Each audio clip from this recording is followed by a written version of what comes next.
जय सिया राम दोस्तों, आइए हम रामचरितमानस द्वितीय सोपान अयोध्या कांड का पाठ करें। पिछले एपिसोड में हमने दोहा नंबर 98 तक की कथा पढ़ी थी। अब आगे की कथा इस प्रकार है। श्री गणेशाय नमः। ओम नमः शिवाय। श्री गुरु चरण सरोज रज निज मन मुकुर सुधार। वरनौ रघुबर विमल जसु जो दायक फलचार। बुद्धिहीन तन जानिके सुमिरौ पवन कुमार। बल बुद्धि विद्या देहु मही हरहु कलेश विकार। सियावर राम जय जय राम। सिया राम जय राम जय जय राम। सिया राम जय जय सिया राम। रथवा क्यों है राम तना हिरि हिरि हिनाय। देख निषाद विषाद बस धुन ही शीस पछताए। सियावर राम जय जय राम। सुमंत ने रथ को हाँका। घोड़े श्री रामचंद्र जी की ओर देख देख कर हिनहिनाते हैं। यह देखकर निषाद लोग विषाद के बस होकर सिर धुन धुन कर पीट कर पछताते हैं। जासु वियोग विकल पशु ऐसे। प्रजा मातु पितु जी हैं कैसे। बरबस राम सुमंत्र पठाए। सुर सरि तीर आप सब आए। मागे नाव न केवट आना। कहे तुम्हार मरमु में जाना। चरण कमल रज कहु सब कहे। मानुष करनि मुरे कछु अहै। छुवत शिला भई नारी सुहाई। पाहन तेना काट कठिनाई। तरनीय मुनि घरनी हुई जाई। बाट जाई मोरी नाव उड़ाई। तेहि प्रतिपालो सब परिवार। नहीं जाने कछु अवर कबार। जो प्रभु पार अवसी का चहु। मोहि पद पद्म पखारन कहो। जिनके वियोग में पशु इस प्रकार व्याकुल हैं कि जिनके वियोग में प्रजा माता और पिता कैसे जीते रहेंगे। श्री रामचंद्र ने जब जबरदस्ती सुमंत्र को लौटाया तब आप गंगा जी के तीर पर आए और श्री राम ने केवट से नाव मांगी, पर वह लाता नहीं। वह कहने लगा, मैंने तुम्हारा मर्म यानी भेद जान लिया है। तुम्हारे चरण कमलों की धूल के लिए सब लोग कहते हैं कि वह मनुष्य बना देने वाली कोई जड़ी है, जिनके छूते ही पत्थर की शिला सुंदरी स्त्री हो गई। मेरी नाव तो काठ की है, काठ पत्थर से कठोर तो होता नहीं। मेरी नाव भी मुनि की स्त्री हो जाएगी तो इस प्रकार मेरी नाव उड़ जाएगी। मैं लूट जाऊंगा अथवा रास्ता रुक जाएगा, जिससे आप पार न कर सकेंगे और मेरी रोजी रोटी मारी जाएगी। मेरी कमाने खाने की राह ही मारी जाएगी। मैं तो इसी नाव से सारे परिवार का पालन पोषण करता हूँ, दूसरा कोई धंधा नहीं जानता। हे प्रभु, यदि तुम अवश्य ही पार करना चाहते हो तो मुझे पहले अपने चरण कमल को पखारने दो, फिर मैं आगे आपको बैठने के लिए कहूँगा। पद कमल धोई चढ़ाई। नाव नाथ उतराई। चहो मोहि राम रावरी आने। दशरथ सबद सब साची कहू। बरु तीर मारहु लखन पै। जब लगी न पाए पखारहि। तब लगी न तुलसीदास नाथ। कृपाल पार उतारहु। अर्थात हे नाथ, मैं चरण कमल धोकर आप लोगों को नाव पर चढ़ा लूंगा। मैं आपसे कुछ उतराई नहीं चाहता। हे राम, मुझे आपकी दुहाई और दशरथ की सौगंध है। मैं सब सच सच कहता हूँ। लक्ष्मण भले ही मुझे तीर मारे, पर जब तक मैं पैरों को पखार कर न लूंगा तब तक मैं तुलसीदास के नाथ, हे कृपालु, मैं पार नहीं उतारूंगा। सुन के वट के बैन प्रेम लपेटे अटपटे। बिहसे करुणाएन चितई जान के लखन तन। केवट के प्रेम में लपेटे हुए अटपटे वचन सुनकर करुणाधाम श्री राम जी और जानकी जी और लक्ष्मण जी की ओर देखकर हंसे। कृपा सिंधु बोले मुस्काई, सोई करो जेहु तौ नाव न जाई। बेग आन जल पाए पखारु, होत विलंब उतार पारु। जासु राम सुमरित एक बारा, उतरहि नर भव सिंधु अपारा।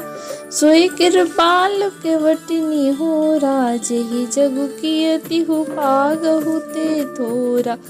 पद नख निरखी देव सरि हरसि, सुनि प्रभु बचन मोहि मति करसि।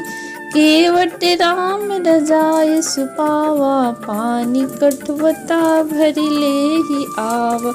अति आनंद उमगी अनुरागा, चरण सरोज पखारन लागा।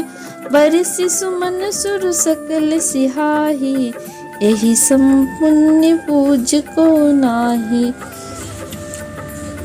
अर्थात कृपा के समुद्र श्री रामचंद्र जी केवट से मुस्कुराकर बोले, भाई तू वही कर जिससे तेरी नाव न जाए। जल्दी पानी ला और पैर धो ले, देर हो रही है, पार उतार दे। एक बार जिनका नाम स्मरण करते ही मनुष्य अपार भवसागर के पार उतर जाते हैं, और जिन्होंने वामनावतार में जगत को 3 पग से छोटा कर दिया था, 2 ही पग में त्रिलोक को नाप लिया था, वही कृपालु श्री रामचंद्र जी गंगा जी से पार उतरने के लिए केवट का निहोरा कर रहे हैं।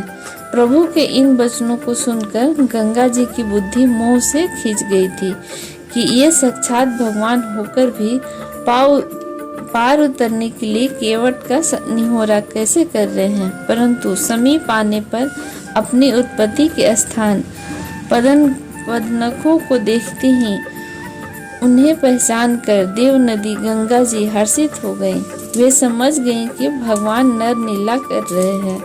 इससे उनका मोह नष्ट हो गया और इन चरणों का स्पर्श प्राप्त करके मैं धन्य होऊंगी, यह विचार कर वे हर्षित हो गईं। केवट श्री रामचंद्र जी की आज्ञा पाकर कठौते में जल भरकर ले आया। अत्यंत आनंद और प्रेम में उमंग कर वह भगवान के चरण कमल धोने लगा। सब देवता फूल बरसाकर सिहाने लगे कि इसके समान पुण्य की राशि कोई नहीं है। सिया राम जय जय राम, सिया राम जय जय सिया राम। पद पखारी जल पान करी, आप सहित परिवार। पितर पार कर प्रभु पुनि, मुदित गयो ले पार। सियावर राम जय राम। चरणों को धोकर और सारे परिवार सहित स्वयं वह जल जैन चरणोदक को पीकर पहले उस महान पुण्य के द्वारा अपने पितरों को भव सागर से पार कर फिर आनंद पूर्वक प्रभु श्री रामचंद्र जी को गंगा जी के पार ले गया। उतरी ठाड भय सुर सरिरेता, सिय राम उर्गुह लखन समेता। केवट उतरी दंडवत किन्हा, प्रभु सकुच एहि नहीं कुछ दीन्हा। पियहिय के सिय जान निहारी, मनि मुदरी मन मुदित उदारी। कहु कृपाल लेहि उतराई, केवट चरण गहे अकुलाई। नाथ आज मैं काहन पावा, मिटे दोष दुख दारिद दावा। बहुत काल में किन्ही मजूरी, आज दिन विधि बनी भली पूरी। अब कछु नाथ न चाही मोरे, दीन दयाल अनुग्रह तोरे। फिरती बार मही जो देवा, सो प्रसाद में सिर धरि लेवा। निषाद राज और लक्ष्मण जी सहित श्री सीता जी और रामचंद्र जी नाव से उतरकर गंगा जी की रेत यानी बालू में खड़े हो गए। तब केवट ने उतरकर दंडवत की और उसको दंडवत करते देखकर प्रभु को संकोच हुआ कि इसको कुछ दिया नहीं। पति के हृदय की जानने वाली सीता जी ने आनंद में भरे मन से अपनी रत्न जड़ी अंगूठी उतारी और कृपालु श्री रामचंद्र जी ने केवट से कहा कि नाव की उतराई लो। केवट ने व्याकुल होकर चरण पकड़ लिए। उसने कहा, हे नाथ, आज मैंने क्या नहीं पाया। मेरे दोष, दुख और दरिद्रता की आग आज बुझ गई है। मैंने बहुत समय तक मजदूरी की, विधाता ने आज बहुत अच्छी भरपूरी मजदूरी दे दी। हे नाथ, हे दीनदयाल, आपकी कृपा से अब मुझे कुछ नहीं चाहिए। लौटते बार आप मुझे कुछ दे देंगे, वह प्रसाद मैं सिर चढ़ाकर रख लूँगा। सिया राम जय जय राम, सिया राम जय जय सिया राम। बहुत किन्हीं प्रभु लखन, सिया नहीं कुछु केवट ले। विदा किन्हीं करुणा इतना, भक्ति विमल बरु देई। सियावर राम जय राम। प्रभु श्री राम जी और लक्ष्मण जी और सीता जी ने बहुत आग्रह किया, पर केवट कुछ नहीं लेता। तब करुणा के धाम भगवान श्री रामचंद्र जी ने निर्मल भक्ति का वरदान देकर उसे विदा किया। जय सिया राम। आगे की कथा अगले एपिसोड में।